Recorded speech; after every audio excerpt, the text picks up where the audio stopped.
Sensei Kelly, 3rd degree black belt. Tomiki Aikido. Neo, my uke.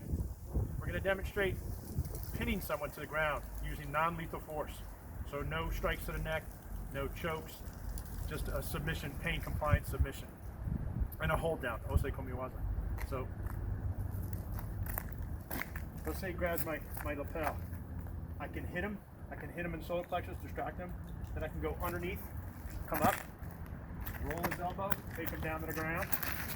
In this position, I can submit his arm this way, twisting it, or I can roll him back over this way, put him in this lock, and I'm just turning here for that submission.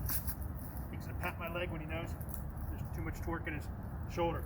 The reason I'm standing at this 45-degree angle to his head and not here is because here he can roll over. Go ahead and roll over. And he can get a weapon out of his waistline. So I want to have this position at 45 degrees with this torque. Now he goes to roll over. He can't. And then I just turn my hips, my center. He taps out. That's one demonstration.